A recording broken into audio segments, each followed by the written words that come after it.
सब लोग एक जैसा सोचते हैं। दरबार की कार्यवाही चल रही थी। सभी दरबारी एक ऐसे प्रश्न पर विचार कर रहे थे जो राजकाज चलाने की दृष्टि से बेहद अहम न था। सभी एक एक कर अपनी राय दे रहे थे। बादशाह दरबार में बैठे यह महसूस कर रहे थे कि सबकी राय अलग है। उन्हें आश्चर्य हुआ कि सभी एक जैसे क्यों नहीं सोचते। तब अकबर ने बीरबल से पूछा, क्या तुम बता सकते हो कि लोगों की राय आपस में मिलती क्यों नहीं? सब अलग अलग क्यों सोचते हैं? हमेशा ऐसा नहीं होता, बादशाह सलामत। बीरबल बोला, कुछ समस्याएं ऐसी होती हैं जिन पर सभी के विचार समान होते हैं। इसके बाद कुछ और काम निपटा कर दरबार की कार्यवाही समाप्त हो गई। सभी अपने अपने घरों को लौट चले। उसी शाम जब बीरबल और अकबर बाग में टहल रहे थे तो बादशाह ने फिर वही राग छेड़ दिया और बीरबल से बहस करने लगे।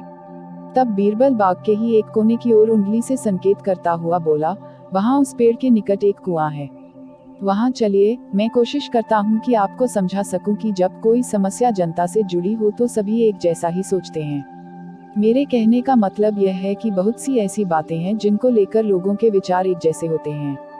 अकबर ने कुछ देर कुएं की ओर घूरा, फिर बोले, लेकिन मैं कुछ समझा नहीं, तुम्हारे समझाने का ढंग कुछ अजीब सा है। बादशाह जबकि जानते थे कि बीरबल अपनी बात सिद्ध करने के लिए ऐसे ही प्रयोग करता रहता है। सब समझ जाएंगे हुजूर। बीरबल बोला, आप शाही फरमान जारी कराएं कि नगर के हर घर से एक लोटा दूध लाकर बाग में स्थित इस कुएं में डाला जाए। दिन पूर्णमासी का होगा। हमारा नगर बहुत बड़ा है, यदि हर घर से एक लोटा दूध इस कुएं में पड़ेगा तो यह दूध से भर जाएगा। बीरबल की यह बात सुन अकबर ठहाका लगाकर हंस पड़े। फिर भी उन्होंने बीरबल के कहेनुसार फरमान जारी कर दिया। शहर भर में मुनादी करवा दी गई कि आने वाली पूर्णमासी के दिन हर घर से एक लोटा दूध लाकर शाही बाग के कुएं में डाला जाए। जो ऐसा नहीं करेगा उसे सजा मिलेगी। पूर्णमासी के दिन बाग के बाहर लोगों की कतार लग गई। इस बात का विशेष ध्यान रखा जा रहा था कि हर घर से कोई न कोई वहां जरूर आए। सभी के हाथों में भरे हुए पात्र बर्तन दिखाई दे रहे थे। बादशाह अकबर और बीरबल दूर बैठे यह सब देख रहे थे और एक दूसरे को देख मुस्करा रहे थे। सांझ ढलने से पहले कुएं में दूध डालने का काम पूरा हो गया। हर घर से दूध लाकर कुएं में डाला गया था। जब सभी वहां से चले गए तो अकबर व बीरबल ने कुएं के निकट जाकर अंदर झांका। कुआं मुंडेर तक भरा हुआ था, लेकिन यह देख अकबर को बेहद हैरानी हुई कि कुएं में दूध नहीं, पानी भरा हुआ था। दूध का तो कहीं नामो निशान तक न था। हैरानी भरी निगाहों से अकबर ने बीरबल की ओर देखते हुए पूछा, ऐसा क्यों हुआ?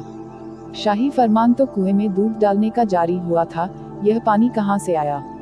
लोगों ने दूध क्यों नहीं डाला? बीरबल एक जोरदार ठहाका लगाता हुआ बोला, यही तो मैं सिद्ध करना चाहता था हुजूर। मैंने कहा था आपसे कि बहुत सी ऐसी बातें होती हैं जिस पर लोग एक जैसा सोचते हैं, और यह भी एक ऐसा ही मौका था। लोग कीमती दूध बर्बाद करने को तैयार न थे। वे जानते थे कि कुएं में दूध डालना व्यर्थ है, इससे उन्हें कुछ मिलने वाला नहीं था।